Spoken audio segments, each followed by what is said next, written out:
meus irmãos. Hoje eu quero começar o nosso culto de adoração a Deus no Salmo 131. Um salmo pequeno, só tem 3 versículos, mas um salmo que tem sido um encorajamento para a minha família, e eu creio que seria muito bom em preparação para cantar ao Senhor e também ouvir da sua palavra. Salmo 131 diz: Senhor, o meu coração não é orgulhoso e os meus olhos não são arrogantes. Não me envolvo com coisas grandiosas nem maravilhosas demais para mim. De fato, acalmei e tranquilizei a minha alma. Sou como uma criança recém-amamentada por sua mãe. A minha alma é como essa criança. Ponha a sua esperança no Senhor, ó Israel, desde agora e para sempre. E muitas coisas acontecendo ao nosso redor, coisas grandes que nós não vamos conseguir entender tudo. E o que chama a minha atenção nesse salmo é que tem coisas maravilhosas, grandiosas demais para nós. Nós não sabemos os propósitos específicos de Deus, nós não sabemos o agir de Deus em todo o mundo, porque tudo está acontecendo, o que Ele está realizando, qual vai ser o futuro em relação a tudo isso. Mas o verso 2 diz que o salmista acalmou o coração. Tranquilizei a minha alma como uma criança recém-amamentada por sua mãe. Quando penso de uma criança pequena, essa criança não sabe tudo que está acontecendo, não sabe os porquês, em certo sentido nem é ciente de tudo que está acontecendo. Essa criança só tem uma certeza: com quem ela está.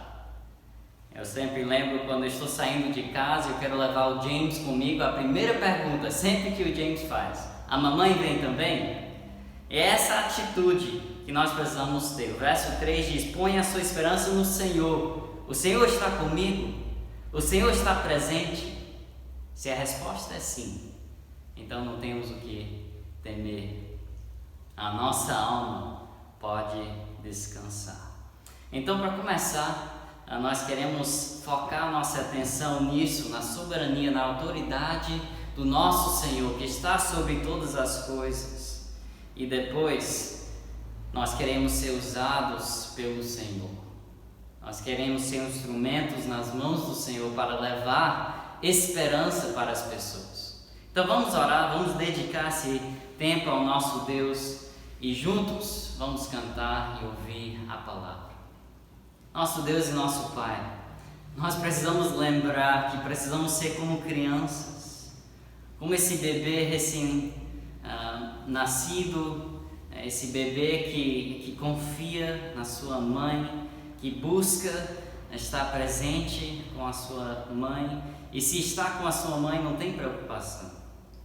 Da mesma forma, se nós estamos contigo, ó Pai, se a nossa esperança está no Senhor, então nós também podemos ter descanso. Encoraje os nossos corações, ó Pai.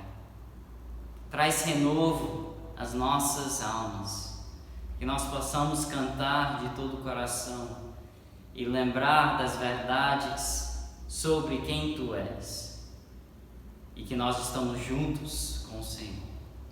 Nos abençoe e oramos em nome de Jesus. Amém.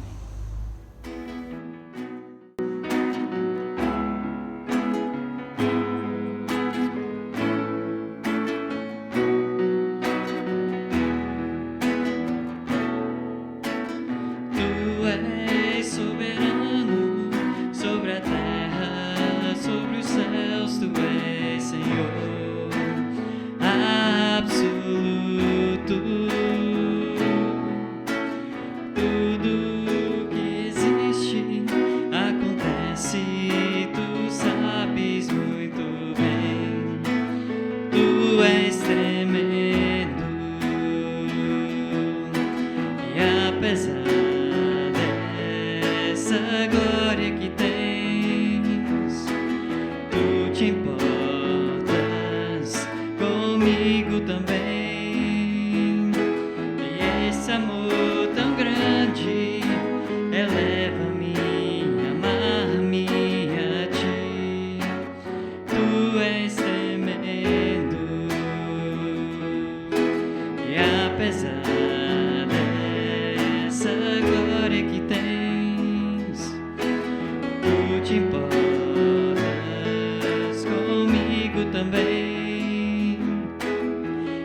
amor tão grande eleva-me, amarra-me a ti.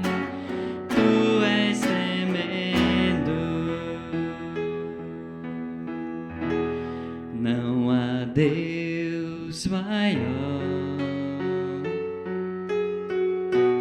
Não há Deus melhor. Não há Deus tão grande como nosso Deus.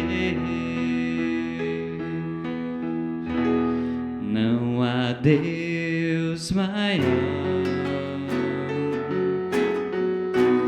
Não há Deus melhor.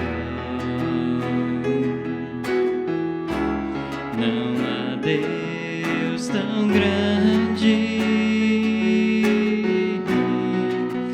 como nosso Deus. Criou o sol, criou a terra, criou o sol e as estrelas. Tudo Ele fez, tudo criou, tudo formou para o seu louvor, para o seu louvor, para o seu, para o seu, para o seu louvor.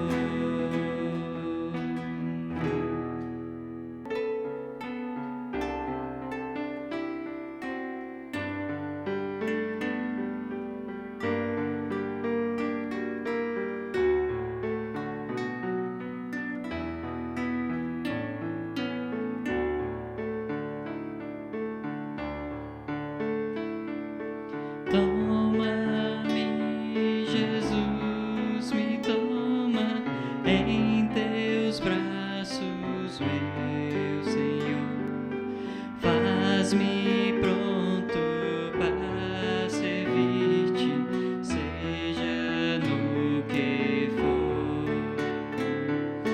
Salvador, a ti me entrego, toma-me em tua mão. Minha vida eu entrego, sim, é teu meu coração.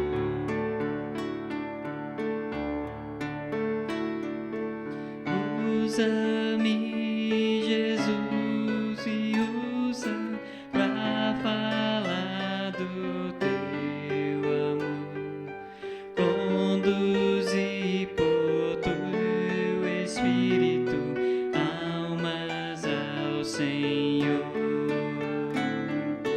Salvador, a ti me entrego, toma-me em tua mão. Minha vida eu renego, sim, é teu meu coração.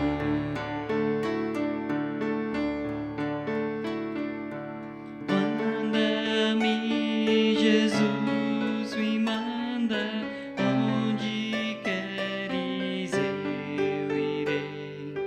Mostra-me tua vontade, obedecerei.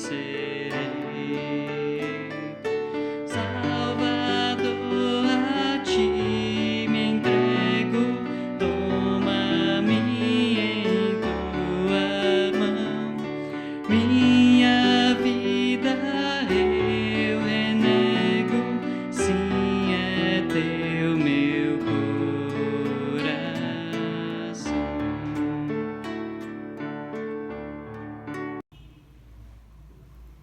Olá, meus irmãos, graça e paz a todos. É um grande prazer retornarmos hoje para estudarmos a palavra de Deus. Na última vez que estivemos reunidos juntos, o pastor Marcos esteve pregando no livro de Mateus. Então nós vamos dar continuidade às pregações dos estudos no livro de Mateus. Na última vez que ele esteve, ele falou sobre a autoridade do rei e a esperança aos necessitados. Ele pregou especificamente em Mateus capítulo 9, do verso 18 ao verso 38. Nós iremos então dar continuidade a isso, só que hoje nós iremos estudar Mateus capítulo 9, do verso 35 até Mateus capítulo 10, verso 5. E agora, observando especificamente ou principalmente a autoridade do rei que é estendida a nós, os discípulos do Senhor Jesus Cristo. Então eu queria convidar os irmãos a abrirem as suas Bíblias no livro de Mateus capítulo 9, e nós vamos fazer a leitura do verso 35 até o capítulo 10, verso 5. Diz assim então a palavra de Deus: Jesus ia passando por todas as cidades e povoados, ensinando nas sinagogas, pregando as boas novas do reino e curando todas as enfermidades e doenças. Ao ver as multidões, teve compaixão delas, porque estavam aflitas e desamparadas como ovelhas sem pastor. Então disse aos seus discípulos: a colheita é grande, mas os trabalhadores são poucos. Peçam, pois, ao Senhor da colheita que envie trabalhadores para a sua colheita. Chamando os seus 12 discípulos, deu-lhes autoridade para expulsar espíritos imundos e curar todas as doenças e enfermidades. Estes são os nomes dos 12 apóstolos: primeiro Simão, chamado Pedro, e André, seu irmão, Tiago, filho de Zebedeu, e João, seu irmão, Filipe e Bartolomeu, Tomé e Mateus, o publicano, Tiago, filho de Alfeu, e Tadeu, Simão, o Zelote e Judas Iscariotes, que o traiu. Jesus enviou os 12 com as seguintes instruções. Vamos orar e pedir para que Deus esteja conosco durante todo esse momento. Deus, mais uma vez, muito obrigado pelo grande privilégio de estarmos reunidos, mesmo que hoje desta forma, por meio de vias eletrônicas, tecnológicas. Obrigado, Deus, porque o Senhor tem nos guardado de toda doença. Obrigado porque o Senhor tem cuidado, Deus, de todas as coisas e tem controlado todo o universo.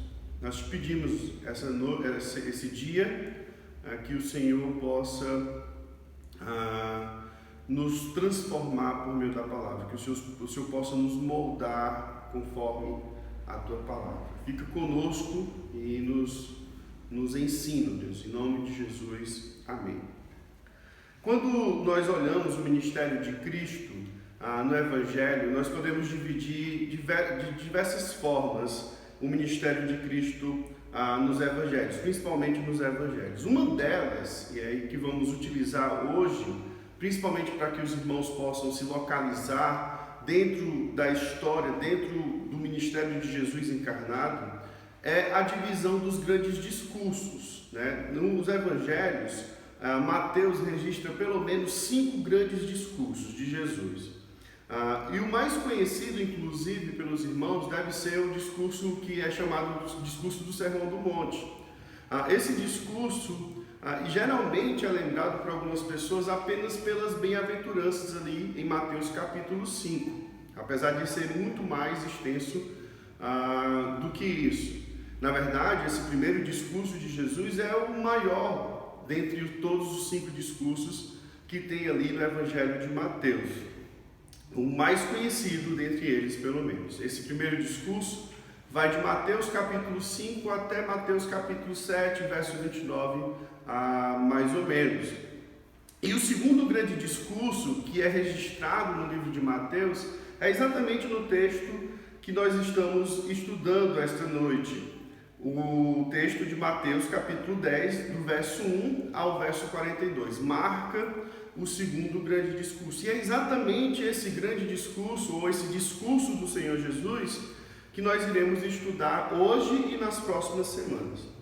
Talvez uma pergunta que surge entre os irmãos é como identificar que o discurso que foi registrado aqui no livro de Mateus. E de forma unânime, os estudiosos vão considerar o discurso como sendo aquele momento em que Jesus especificamente está instruindo os seus discípulos. Lá em Mateus capítulo 5, ao capítulo 7, Jesus está instruindo os seus discípulos. E aqui em Mateus capítulo 10, do verso 1 ao verso 42, também Jesus está instruindo os seus discípulos. Agora é muito importante os irmãos entenderem que quando eu falo discípulos aqui especificamente, eu não estou necessariamente falando apenas ou somente dos discípulos, 12 discípulos do Senhor Jesus, mas estou considerando todos aqueles que ali estavam seguindo Jesus. Nós vimos, olhando um pouco para trás, olhando para o que o pastor Marcos já tem nos ensinado aqui no Evangelho de Mateus, nós vimos desde o capítulo 8, após o encerramento do primeiro discurso, até Mateus capítulo 9, verso 34, Jesus manifestando a sua autoridade de várias formas. Ele mostra por meio de milagres de cura, ele controla as forças naturais como tempestades, ele expulsa ou faz exorcismo de demônios, cura de paralíticos, e perdão de pecados, ressurreição de mortos e tantas outras curas. E isso marca a autoridade do Senhor Jesus enquanto seu ministério. Mas quando chegamos no verso 35, o autor do Evangelho, possivelmente Mateus, resume esse ministério de Jesus. Jesus então, ele prega, ele ensina, ele prega e ele cura durante o seu ministério. O verso 35 diz exatamente isso. Jesus ia passando por todas as cidades e povoados, ensinando nas sinagogas, pregando as boas novas do reino e curando todas as enfermidades de doença. Muito provavelmente aqui está se referindo ao período que Jesus então está na Galileia, pregando, ensinando e curando, né? Uma grande caminhada de Jesus em torno ali da Galileia, naquelas cidades ali. Ele estava ali então exercendo o seu ministério, mostrando ou manifestando a sua autoridade. Então é interessante perceber que em Mateus capítulo 4, verso 23 a 25, e os irmãos não precisam abrir para lá, essa mesma porção, esse mesmo resumo é utilizado pelo autor do Evangelho. Mateus também, em Mateus capítulo 4, verso 23 a 25, também nos mostra o ministério de Jesus. No verso 23 do capítulo 4 de Jesus, foi por toda a Galileia, ensinando nas sinagogas deles, pregando as boas novas do reino, curando todas as enfermidades e doenças entre os povos. Aqui no capítulo 5, da mesma forma, no capítulo 9, da mesma forma que no capítulo 4, antecedendo então o grande discurso, ou o discurso de Jesus aos seus discípulos, ele resume então o ministério de Jesus. Jesus é aquele que ensina durante a sua caminhada, ele prega e ele cura.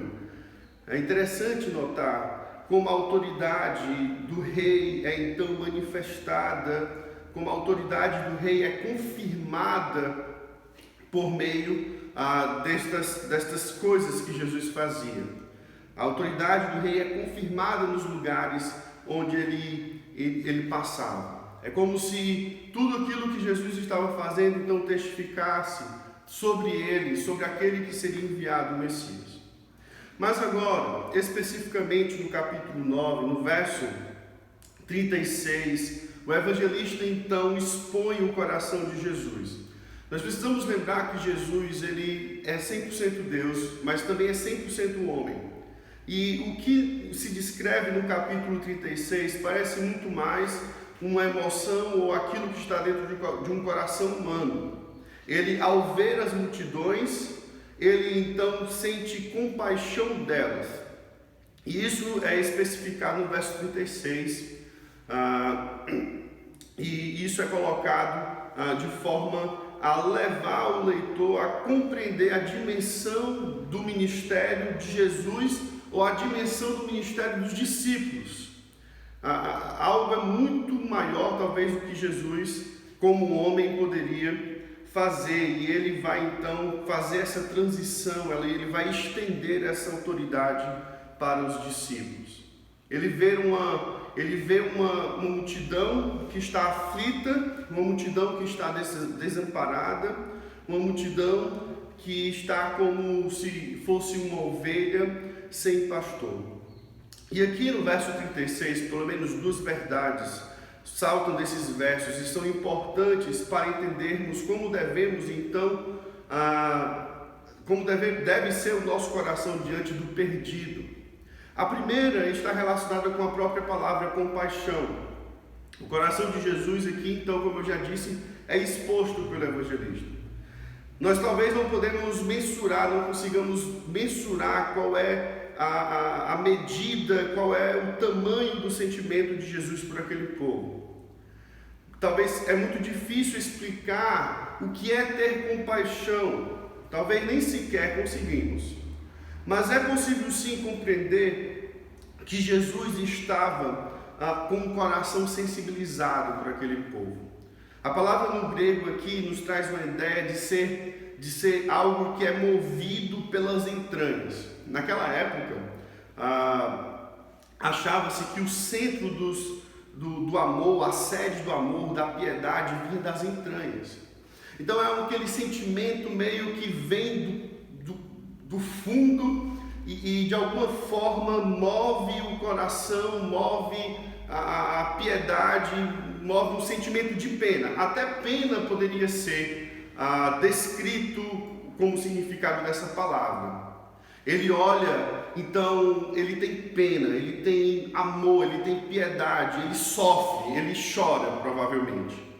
É um sentimento muito forte. Talvez nós não consigamos perceber a grandeza no sentido de quão tamanho foi a compaixão de Jesus ao ver o povo.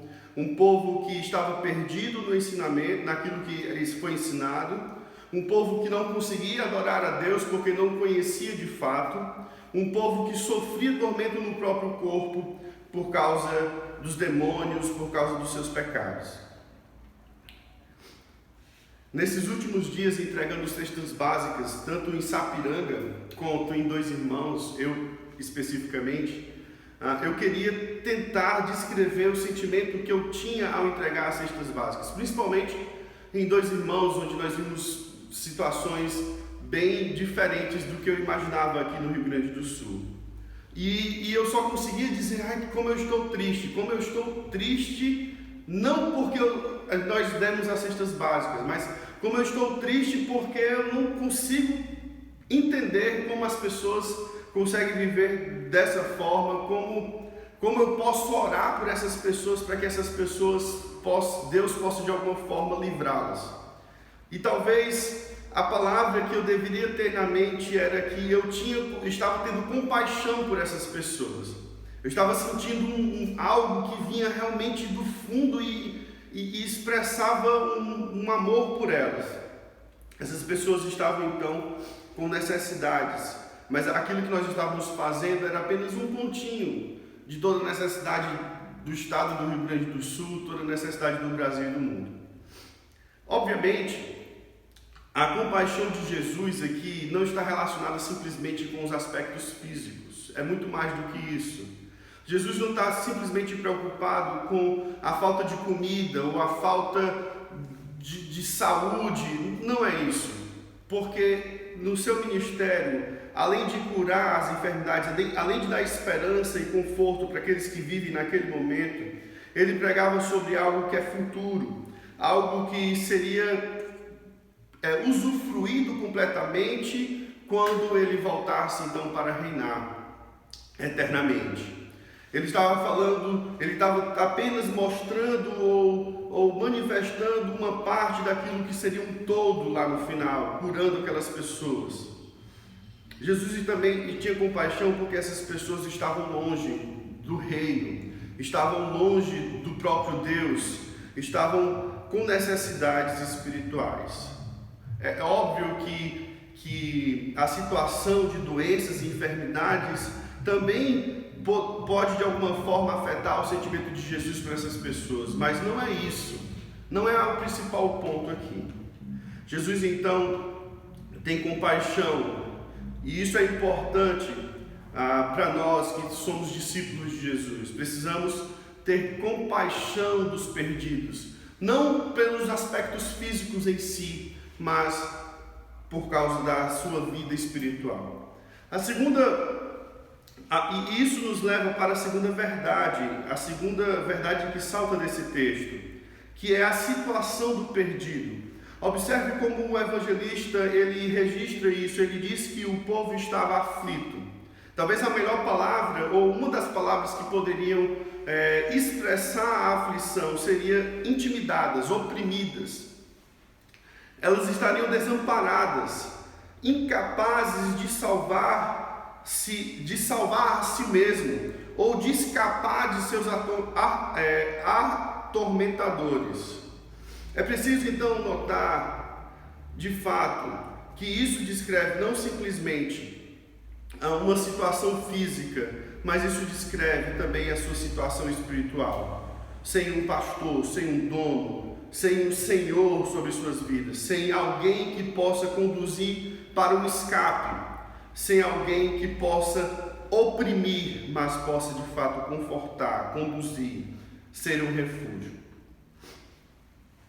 É preciso de fato percebermos que a necessidade do perdido é muito mais do que uma necessidade física, é uma necessidade espiritual. Então, o primeiro passo que nós precisamos ter para cumprir a ordem de Jesus, para fazer parte da autoridade que é estendida aos discípulos, a nós que somos discípulos de Cristo, é de fato ter compaixão.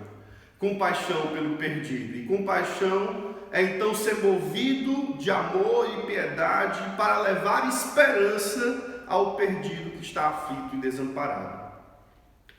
Por que a compaixão? Porque a compaixão nos leva a termos 3 ações. E essas 3 ações são: a primeira ação que a compaixão pelo perdido deve nos levar a fazer é orar. No verso 37, então, ele diz aos discípulos: a colheita, a seara é grande, mas os trabalhadores são poucos. Peçam ao Senhor da colheita que envie trabalhadores para a sua colheita. Devemos nos lembrar aqui, desse ponto, que havia uma grande multidão com Jesus. Muitas pessoas estavam seguindo Jesus. Talvez ali teriam alguns curiosos, apenas que queriam saber o que estava acontecendo. Outros queriam de alguma forma receber algum tipo de bênção ou desfrutar daqueles milagres simplesmente. Outros queriam apenas coletar informações para, no mínimo, entregar ali às autoridades e assim, de alguma forma, pegar Jesus. Não confiavam em Jesus, nem queriam Jesus. Mas nós podemos certamente concluir que muitos ali eram seus discípulos, pessoas que de fato entenderam a mensagem e estavam seguindo a Jesus.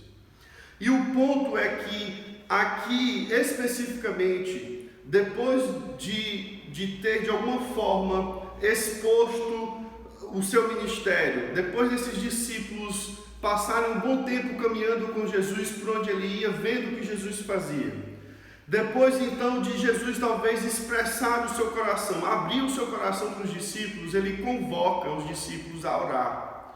Ele chama os discípulos para orar por mais trabalhadores. E talvez você poderia perguntar: por que ele precisa orar ao Senhor por mais trabalhadores? 3 respostas eu pensei rapidamente aqui. Primeiro, porque o dono da seara é o Senhor, e é Ele o mais, se podemos achar, quem estaria mais preocupado em resolver o problema da seara seria o próprio Deus. Então é a Ele que nós vamos orar. Segundo, os trabalhadores que irão para a seara também são dele. É dele os trabalhadores que serão enviados para colher ali o que deve ser colhido, né? O que foi semeado. E terceiro, e talvez o que nós queremos dar ênfase aqui, é porque como trabalhadores do Senhor, somos de fato movidos por Ele à medida que nós oramos. A oração é talvez o que precisamos para ser movidos pelo próprio Senhor. Devemos lembrar que diante da necessidade do povo sem Deus, os discípulos precisam orar, e orar para que o Senhor então envie mais obreiros. Jesus aqui sabia, obviamente, o que ele estava tentando ensinar para os discípulos, mas não só isso. Jesus estava prestes a enviar esses discípulos para uma primeira viagem missionária, vamos dizer assim, uma viagem missionária teste, uma viagem missionária de treinamento. Eles passaram um bom tempo na escola com Jesus e agora eles vão ter que ir fazer aquilo que Jesus estava fazendo, porque Jesus está estendendo a sua autoridade para eles, para que eles continuem aquilo que Jesus estava fazendo, simplesmente porque a seara é grande, são muitas as necessidades. E Jesus está realmente com compaixão por esse povo. Ele quer também ensinar os discípulos a depender de Deus nesse processo, a orar constantemente. Mas ele estava também alimentando o coração daqueles discípulos que oravam com desejo de ir. À medida que oramos, o que deve acontecer no nosso coração é nos envolvermos com aquilo que oramos. John MacArthur já uma certa vez disse que uma oração nunca é suficiente, você vê. A oração nunca é suficiente, você vê. E você não se contenta apenas em orar. Tem que haver a vontade de ir. Quando os discípulos então são expostos à necessidade do povo, eles então criam compaixão.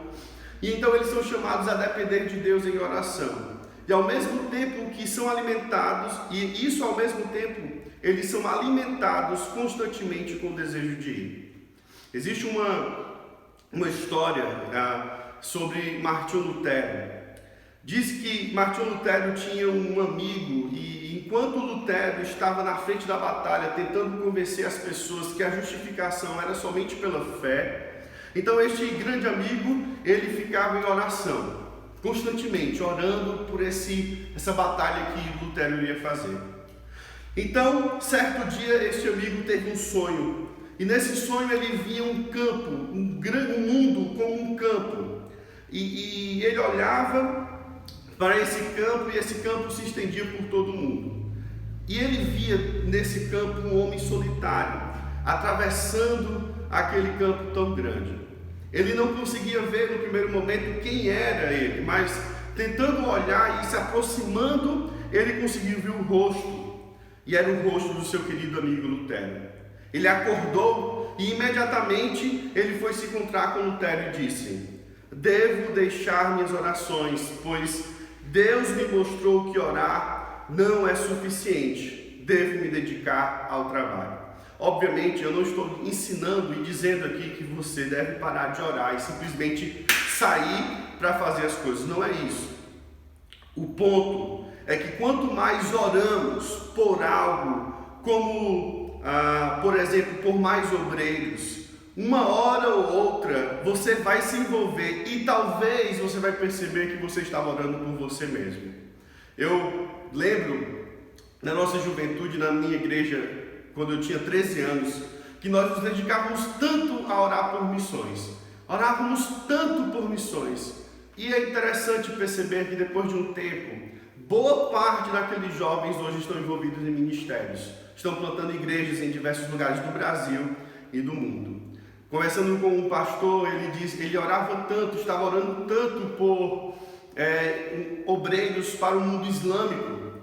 E ele chegou à conclusão de que, olha, eu estou orando tanto por isso e eu não vejo tantas pessoas, eu estou começando a achar que eu devo ir, de tanto orar. Eu sou esse obreiro que estou pedindo ao Senhor. Então, Jesus não só chama seus discípulos para orar por mais obreiros, porque o campo é grande e havia poucos trabalhadores. Jesus também o chamou para se envolver com a necessidade. A compaixão pelo perdido deve nos levar a ter termos três ações. Primeiro, a compaixão pelo perdido deve nos levar a orar. Segundo, a compaixão pelo perdido deve nos levar a ir, deve nos enviar. Jesus, ele chama os discípulos para ir. Quando chegamos em Mateus capítulo 10, o verso 1, Jesus então chama seus 12 discípulos. Muito provavelmente, essa reunião aqui especial entre Jesus e seus discípulos deve ter acontecido no Monte Arbel. E vocês vão ver aqui no Monte Arbel, nessa figura que tem aí agora aparecendo, a grande visão que pode ter. O Monte Arbel, ele fica em torno do Mar da Galileia. Então, algumas pessoas argumentam que esse lugar é de fato talvez aquele lugar onde Jesus comissionou seus discípulos lá em Mateus 28. Mas também é um lugar especial de oração e muito provavelmente, então, diante dessa chamada para orar por mais trabalhadores, ele está ali reunido com seus discípulos aqui neste lugar. E ele chama então, de toda aquela multidão, de todos os seus discípulos, ele chama então os 12 discípulos, aqueles que se tornarão os apóstolos, os enviados de Jesus. O Rei Jesus irá agora estender de alguma forma, ou pelo menos em parte, a sua autoridade aos seus discípulos, aqueles que o acompanharam durante todo o seu ministério. Então o verso 1 diz: deu-lhes autoridade. Talvez você pode estar se perguntando, por que Jesus então dá essa autoridade, ou transmite esta autoridade para os seus discípulos? Primeiro, que essa autoridade, ou melhor dizendo, os milagres, porque veja a autoridade sobre o quê? Para expulsar espíritos imundos e curar todas as doenças e enfermidades.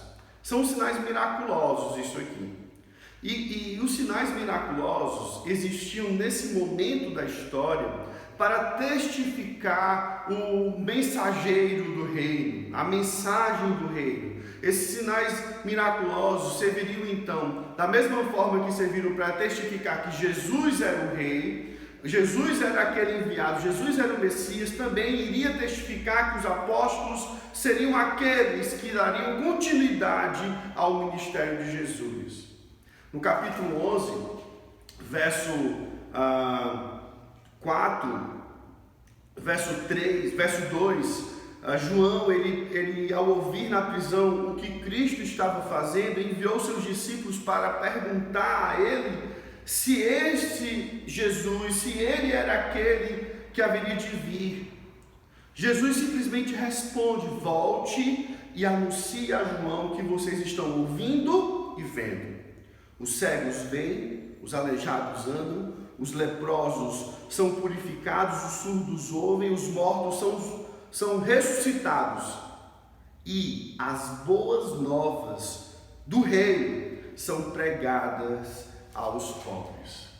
Esta autoridade que está aqui especificamente relacionada com esses sinais miraculosos, expulsar, curar todas as doenças, está relacionado com a identidade, como um selo de que realmente estes são enviados ou dão continuidade ao ministério de Jesus.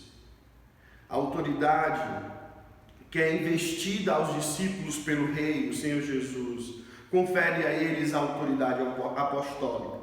Observe que no verso 1, os discípulos ainda são chamados de discípulos, seus 12 discípulos, deu-lhes autoridade. E no verso 2, quando vai ser relacionado o nome daqueles que irão, ele então vai dizer: estes são os nomes dos 12 apóstolos. O verso 2 então nos mostra que essa investidura, essa transferência, essa extensão da autoridade do Rei, a autoridade do Senhor Jesus, aos discípulos confere a ele a autoridade apostólica. E aí ele descreve os discípulos, os apóstolos aqui. Nós não vamos trabalhar ou especificar algo sobre o versículo 2, 3 e o 4, mas no verso 5, Jesus então diz, o evangelista simplesmente diz: Jesus então enviou os 12 com as seguintes instruções.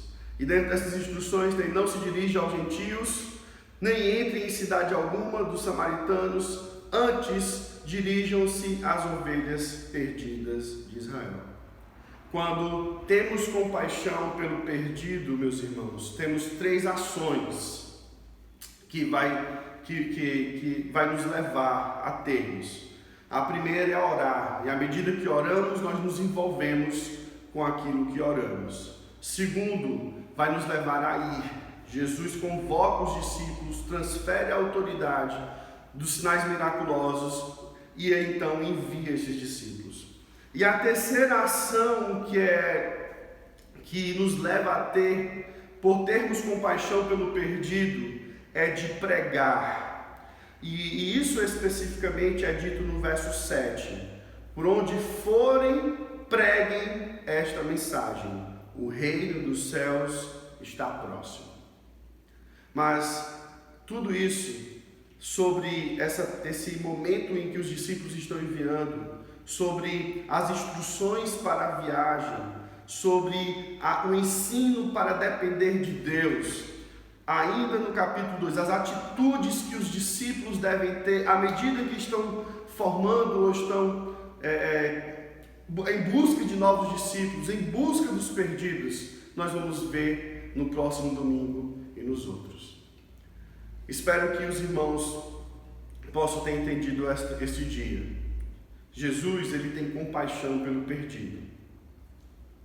E a compaixão pelo perdido deve nos levar a orar, a ir e a pregar. Que Deus abençoe a todos. Vamos orar. Deus, obrigado, Deus, porque o Senhor nos ama. E o Senhor nos ama por meio do Senhor Jesus. Obrigado porque foi por meio dele na cruz, o sangue derramado foi que nos lavou dos nossos pecados. Obrigado porque naquele momento ele olha para onde ele estava passando e ele sente compaixão do povo perdido. E essa compaixão, ela se estende aos apóstolos. E esses apóstolos, eles vão e são enviados e eles pregam. Eles vão para ser o pastor dessas ovelhas que estão sem pastores. E isso de alguma forma chega até nós. Nós te louvamos, ó Deus, porque o Senhor nos ama por meio do teu Filho. Nos ajuda a termos compaixão pelo perdido. Nos ajuda a orarmos e a nos envolvermos com isso. E nos envia para onde o Senhor quer que nós o que o Senhor quer que nós vamos. Essa é a nossa então oração. Em nome do Senhor Jesus Cristo. Amém. Porque grande é o Senhor e muito digno de ser louvado. Cantai ao Senhor um cântico novo. Vamos louvar ao Senhor com o Salmo 96.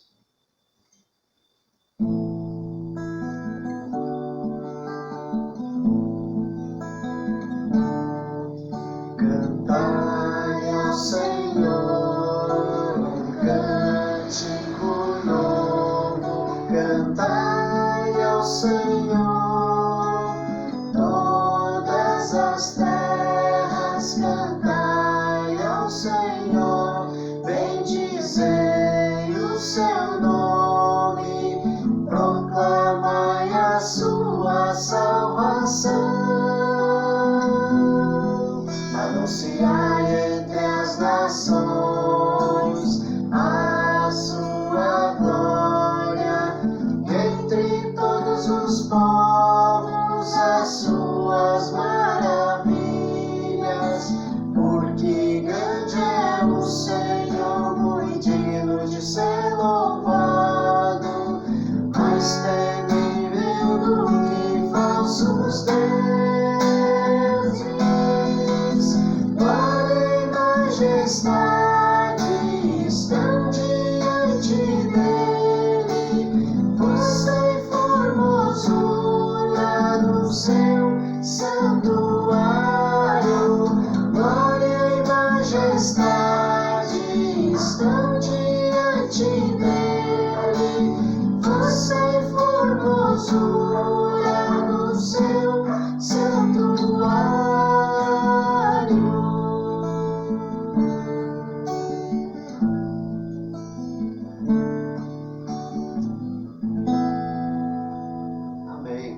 Obrigado, Milton, Eliane e Riquelme, por esse cântico de adoração, que o nome de Deus seja conhecido entre as nações. Obrigado, pastor Diego, pelo desafio também na Palavras. Domingo que vem, vamos continuar em Mateus capítulo 10, vamos ver a instrução que Jesus vai dar para os seus discípulos. Nesta terça-feira, nós queremos ter o nosso tempo de oração, o estudo presencial aqui. Ainda teremos o vídeo do estudo, ok? Então, vocês que não podem vir aqui, podem assistir em casa. Mas aqui nós vamos assistir mesmo por meio do projetor, o estudo de 20 minutos. Depois nós vamos falar um pouco sobre isso, encorajar um ao outro em como podemos desenvolver mansidão, que vai ser o tópico dessa terça, e depois ter o tempo de oração juntos, ok?